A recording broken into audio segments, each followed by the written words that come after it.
بالله من الشيطان الرجيم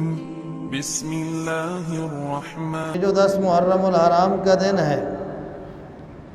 یہ اس لیے بھی تذکیر کا دن ہے اور تجدید عہد کا دن ہے کہ اس میں جناب حسین ابن علی رضی اللہ عنہما نواسہ رسول صلی اللہ علیہ وسلم کی شہادت ہوئی ہے۔ یہ نواسہ رسول کی شہادت کا دن ہے۔ ہمیں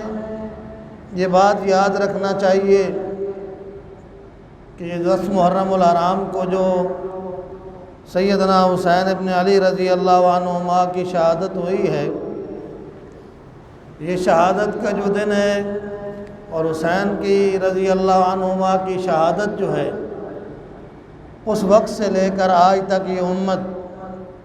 مسلسل اختلاف کا شکار رہی ہے، اور اس واقعے نے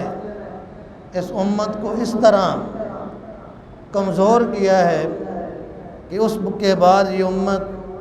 غلبے کی اس سیڑھی پر اور غلبے کے اس راستے پر گامزن نہیں ہوئی ہے۔ اس لیے کہ اگر حسین ابن علی کے مشن کو یہ امت یاد رکھتی اور حسین کے مقصد زندگی کو اور مقصد شہادت کو یہ امت صحیح معنوں میں لیتی، تو آج دنیا کے اوپر مسلمان جو ذلت اور رسوائی کی زندگی گزار رہے ہیں، اس سے کم از کم یہ امت نکل چکی ہوتی۔ لیکن مسئلہ یہ ہے کہ حسین ابن علی رضی اللہ عنہما کی شہادت کے بعد اس وقت سے امت جب تقسیم ہوئی اور 2 گروہوں کے اندر تقسیم ہو گئی، اور یہ تقسیم در تقسیم ہوتی ہوتی آج یہ امت چند قومیں اور چند گروہوں کی شکل میں تو موجود ہے، لیکن دنیا کی کسی کونے میں ہم بحیثیت امت زندہ نہیں ہے۔ لہذا ہمیں اس بات کو سمجھنا چاہیے کہ حسین ابن علی رضی اللہ عنہما ان کی شخصیت کیا ہے، وہ کون سی ہستی ہیں۔ سب سے پہلی بات یہ ہے کہ سیدنا حسین ابن علی رضی اللہ عنہما نواسہ رسول ہیں، حضور علیہ السلام کی بڑی پیاری صاحبزادی سیدہ فاطمہ الزہرا کے بیٹے ہیں، رسول اللہ صلی اللہ علیہ وسلم کے اہل بیت میں شامل ہیں۔ حضرت زید بن ارقم رضی اللہ عنہما فرماتے ہیں کہ رسول اللہ صلی اللہ علیہ وسلم نے ہمیں مقام خم پر ایک خطبہ دیا۔ اللہ تعالیٰ کی حمد و ثنا اور اہل ایمان کو تذکیر اور تفہیم کے بعد جناب رسول اللہ صلی اللہ علیہ وسلم نے فرمایا کہ اے میری امت کے لوگوں اور اے میرے صحابہ، میں ایک انسان ہوں جسے اس دنیا سے چلے جانا ہے، لیکن میرے بعد میں اپنے جانے کے بعد تمہارے لیے 2 چیزیں چھوڑ کے جا رہا ہوں۔ اگر تم ان 2 چیزوں کو مضبوطی سے تھام لوگے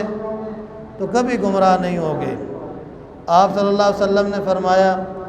کہ اللہ کی کتاب قرآن مجید ہے، اور پھر اس کے بعد آپ نے فرمایا کہ یہ قرآن اللہ کی رسی ہے، اس کو مضبوطی سے پکڑ لینا، اس لیے کہ جب رسی کو چھوڑ دو گے تو پھر تمہیں گرنے سے اور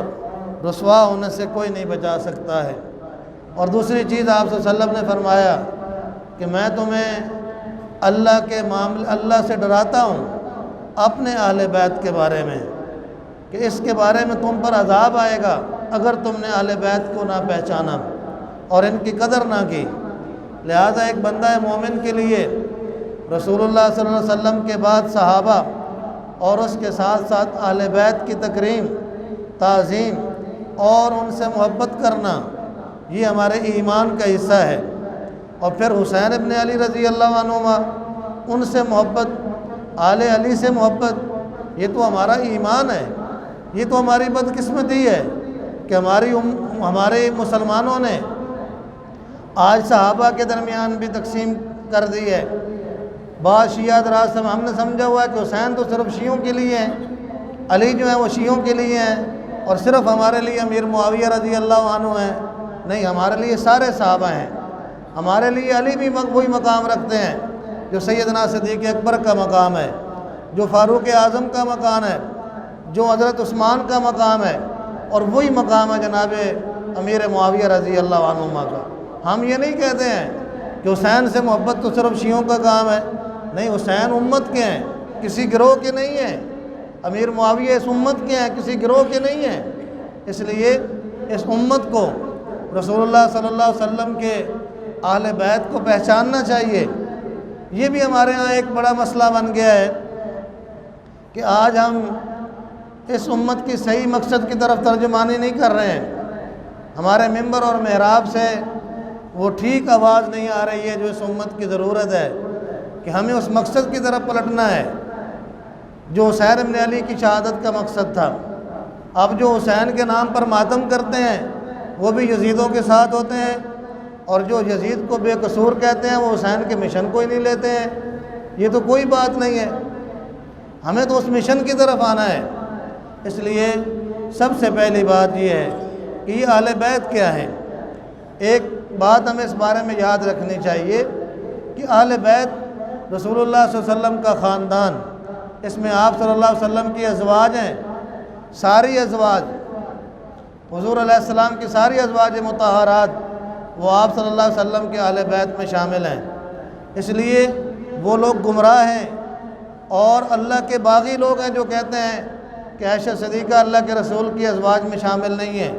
لہذا انہیں بھی اپنی اصلاح کرنی چاہیے۔ اور حضرت علی رضی اللہ عنہ کا خاندان یہ بھی آپ صلی اللہ علیہ وسلم کے اہل بیت میں ہے۔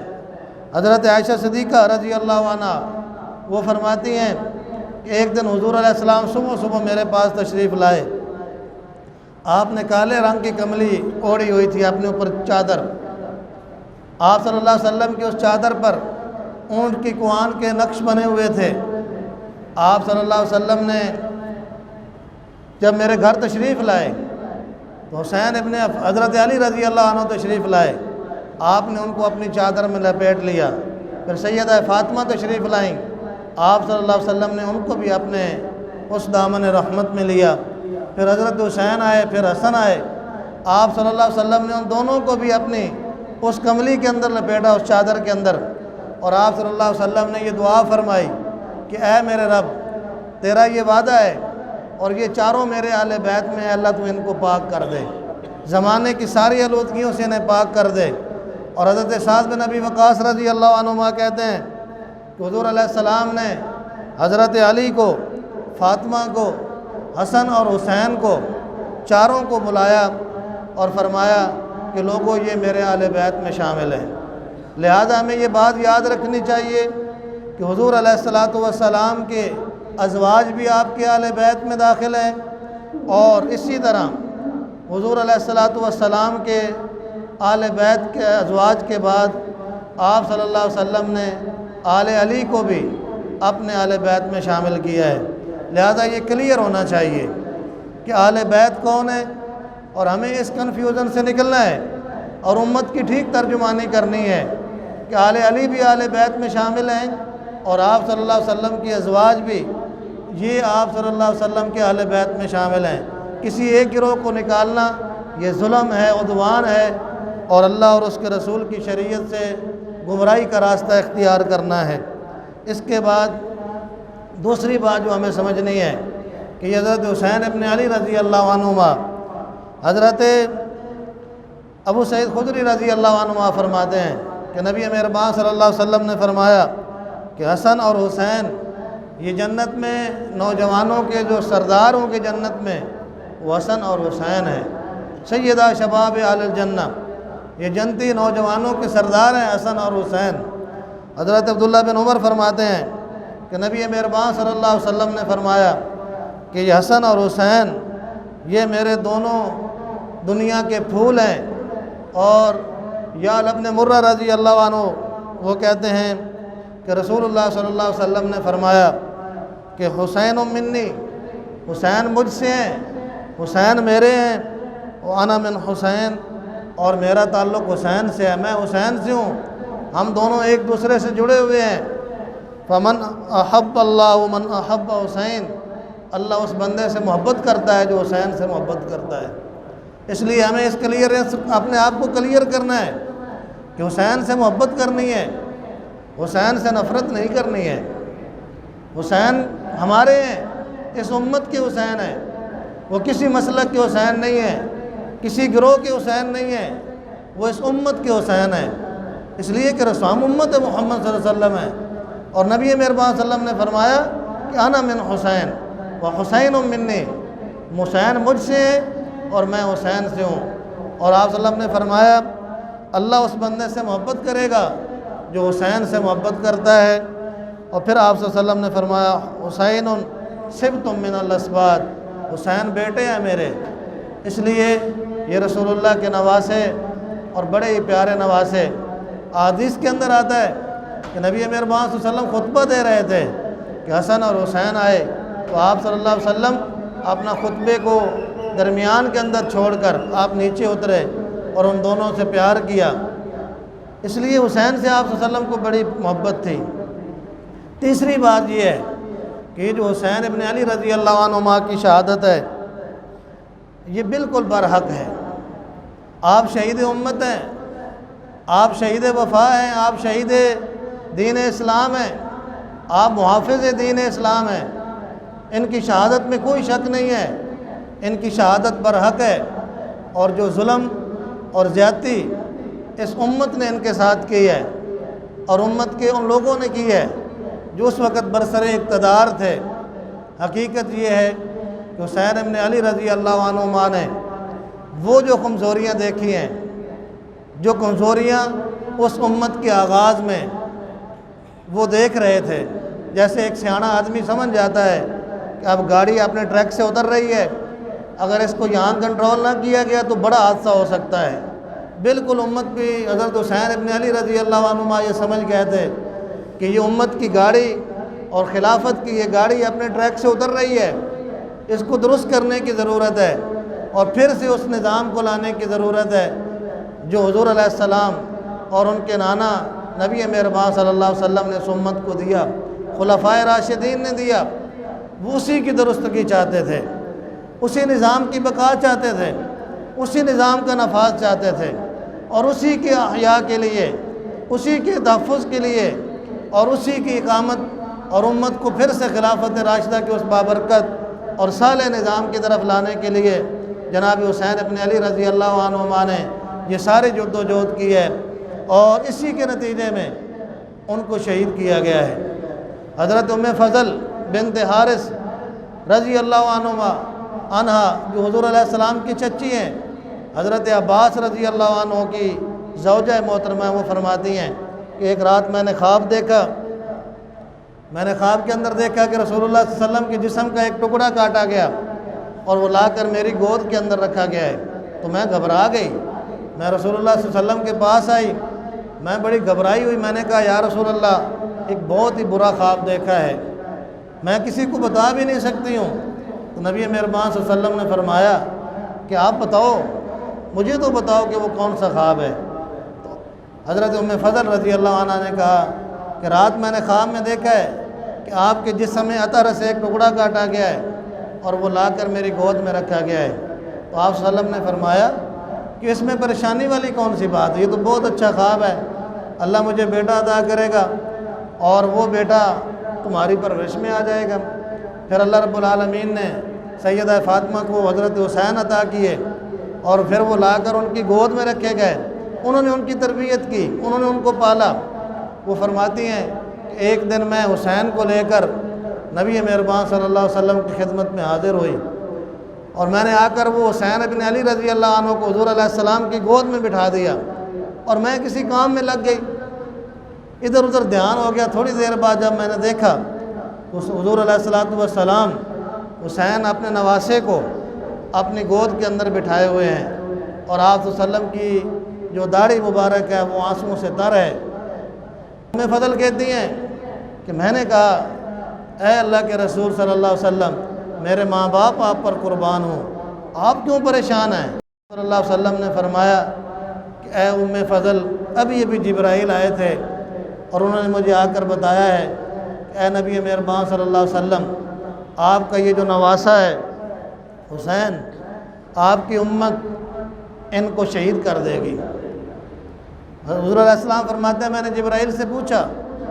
کہ جبرائیل کیا میرے اس نواسے کو یہ امت شہید کر دے گی؟ یعنی بڑی حیرانگی سے میں نے پوچھا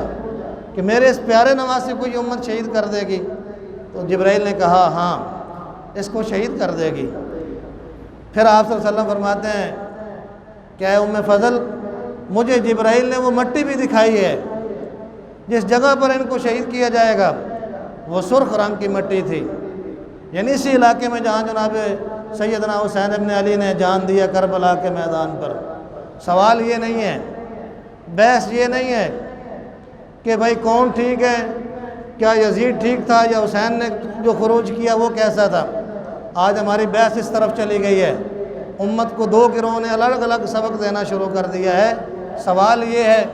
کہ جب حسین نے ان ساری فضیلتوں کے باوجود جو پرچم اور جو جھنڈا تھاما ہے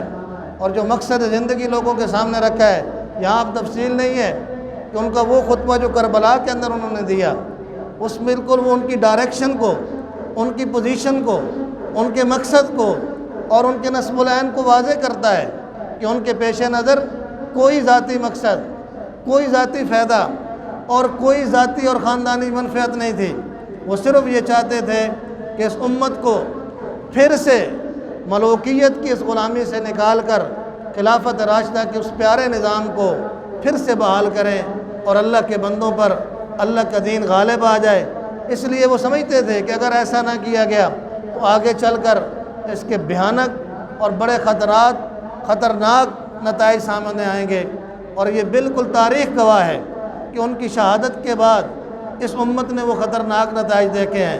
وہ بھیانک نتائج ہم نے دیکھے ہیں، اور ہم مسلسل دیکھتے چلے آ رہے ہیں کہ یہ امت تقسیم ہوئی ہے، تقسیم در تقسیم، گروہ اور مسلک کے اندر پھر آگے تقسیم، شخصیات کی بنیاد پر، مختلف فکر کی بنیاد پر ایک ہی جماعت کے اندر 10 جماعتوں نے اور جنم لیا ہے۔ اس لیے 10 محرم الحرام یہ حسین ابن علی کی شہادت کا دن ہمیں درس دیتا ہے کہ حق کے سامنے کھڑے ہو جانا، اللہ کے دین کے غلبے کے لیے انہوں نے کوئی کمپرومائز نہیں کیا، اپنی جان دی ہے، اپنے 23 سے کم و بیش مردوں کی اور اپنے خاندان کے افراد، مردوں کی تعداد لوگوں نے 23 لکھا ہے، انہوں نے اپنی جان قربان کی ہے، شہادت حاصل کی ہے۔ شہادت کا یہ مطلب نہیں ہے کہ اس پر ماتم کیا جائے، یا شہادت کا یہ بھی مطلب نہیں ہے کہ ہم کسی گروہ کو یا کسی فریق کو بری و ذمہ قرار دینے کے لیے دلائل کے انبار لگائیں، بلکہ اس کا مقصد یہ ہے کہ اللہ کے دین کے تحفظ کے لیے ایک بندہ مومن کو اپنی جان، اپنا مال، اپنا خاندان، غرض یہ کہ سب کچھ بھی قربان کرنا پڑے، تو یہ حسین کی سنت ہے، اس کو زندہ کیا جائے۔ لیکن یہ بدبختی اور بد نصیبی ہے کہ ہم نے اسی نظام کو سپورٹ کیا ہے، ہم حسین کا نام لیتے ہیں لیکن نظام اسی کو سپورٹ کرتے ہیں۔ ضرورت اس بات کی ہے کہ جس طرح حسین ابن علی رضی اللہ عنہما نے استقامت کے ساتھ، جرت کے ساتھ اور بہادری کے ساتھ باطل عقائد کا، باطل نظام کا مقابلہ کیا اور اللہ نے ان کو کامیابی دی ہے، بالکل تاریخ یہ گواہ ہے کہ جن لوگوں نے یہ کام کیا ہے اللہ نے انہیں دنیا کے اندر کامیابی دی ہے۔ یہی قربانی اور یہی شہادت اور یہی جدوجہد آپ کے